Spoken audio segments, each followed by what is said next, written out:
What is going on, my Super Sandwiches? Ramsa here, and today I'm bringing a major Dragon Ball Super leak. That means spoilers. So if you want none of that spoiled, and if you accidentally click this video for whatever reason, this is your one chance to kind of walk away before I talk about the good stuff. As always, big shout out to Herms for the translations. If you want to follow him, I will link his Twitter in the description below. Which, by the way, if you follow him, every Saturday when the episode airs live, he actually tweets the translations of what's going on, so it makes it a lot easier to understand. So follow him. Now, without further ado, let's go ahead and jump into the series and talk about what's going on right now. Now, in case you didn't know, Black is kind of a badass. He's got his Super Saiyan Rose transformations, which I always used to make fun of, and now that I saw it in action last week, it's pretty badass. On top of that, Zamasu showed up, and it seems like the squad, Goku and the crew, are going to be in trouble, especially due to the fact that the episode that's going to air today is titled like the Immortal God Zamasu. So it sounds like he's immortal, but I can't confirm until I watch the episode myself. However, after reading this episode leak preview, whatever you want to call it, it seems very likely that he is immortal, and there's also a hint at how it happens. So without further ado, let's talk about episode 58. What does Whis guess is Goku Black's true identity? Don't miss Dragon Ball Super. The US episode 58, Zamasu and Black, their mystery deepens. After Goku and company flee to the past, Beerus contacts them. So they flee to the past. I guess they must have gotten really defeated in the future. Though cornered by Black and Zamasu, Goku and the gang barely managed to return to the past. They heal their wounds with Sensu when Beerus and Whis and even Kaioshin show up. What do they think Goku Black's true identity is? Or what do they think is Goku Black's true identity? That's a really good question. There's a lot of people tossing out theories that maybe it is Gowasu somehow controlling Goku's body. I still feel like it's partially has something to do with the whole expulsion of evil thing that we saw with Kami before he became Guardian of Earth. Either way, whatever theory is correct, we'll find out very, very soon. Hopefully by episode 58, we'll figure out exactly how Goku Black was created. Just who is Black and what is Zamasu really after? Goku wants to return to the future as soon as he gets Sensu. He's still itching for a fight. Of course he is.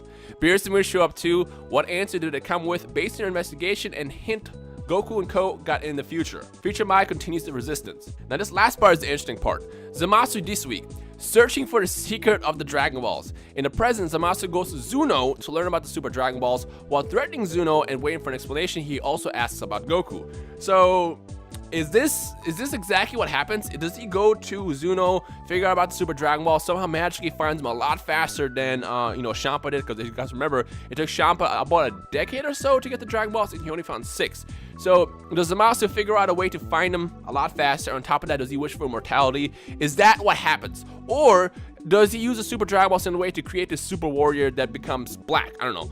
I guess in the comment section below, feel free to drop your best theories and thoughts of what you think Zamasu's wish is going to be if he does find the Super Dragon Balls. Or do you think he's going to use these for something else and he achieves immortality another way?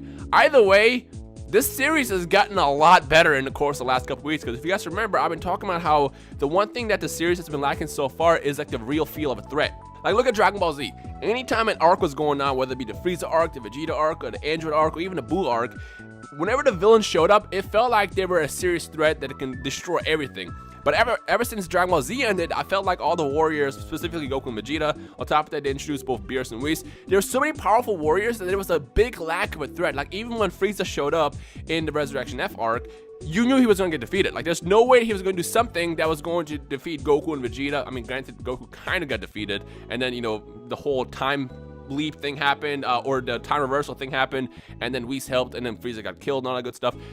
There's still like a lack of a threat. And now that we have a potential immortal Zamasu and possibly even Black for all we know, I feel like that the threat is definitely there. And I'm curious to know what they're going to do to defeat both Zamasu and Black, or even, I don't know, convert them or seal them or something. Just defeat them. I'm curious to know how that's going to happen in the series. Now, I've said this before and I'll say it again. The one thing I don't want to happen, I don't want a cop-out ending where the Omni King shows up and defeats Black. There's nothing that will bust my balls more than like Zamasu and Black have like Goku and the crew cornered, everyone's about to die, and then they accidentally butt dial the Omni King and he shows up and just kills everybody. That would not be fun. Like, I feel like that could happen, but at the same time, I'm hoping it doesn't happen, just because I want this to be like a thing where the warriors, Goku, Vegeta, even Trunks, even Beerus and Whis have to step in and kind of really fight Zamasu and Black and defeat the villains. I want that kind of ending. On top of that, I wouldn't even mind if they like step into the whole fusion side of the series and bring back Vegeta, or even introduce Gogeta officially and go on that path. Like, that would be amazing. I don't want it to be a cop-out ending. So with that said, the question I have for you guys today is, what ending to this arc, or I guess what turn or path in this arc do you not want to see? feel free to drop your best comments or theories on that down below. With that said, it's getting very interesting, and I'm curious to know what's going to happen. So big shout out to Toei and Toriyama for kind of restoring the Trunks arc again. It started out with a bang and then kind of became kind of calm, and there was nothing really happening going on. On top of that, we all assumed that Black was weak. So the middle of the arc was so like stale, but this second half is just amazing, and I cannot wait to see what's going to happen. With that said, if you're hyped for Dragon Ball Super, if you're enjoying the series so far and you can't wait to see what's to come, make sure you leave a like right below. And again, drop your comments and thoughts and theories down below or what you think is going to happen. On top of that, what ending you don't want to see with this arc. So yeah. Anyways, ladies and gentlemen, I hope you guys enjoy the rest of the day. My name is Rhymestyle, and I will see all y'all Super Sandwiches in the comment section below. Peace.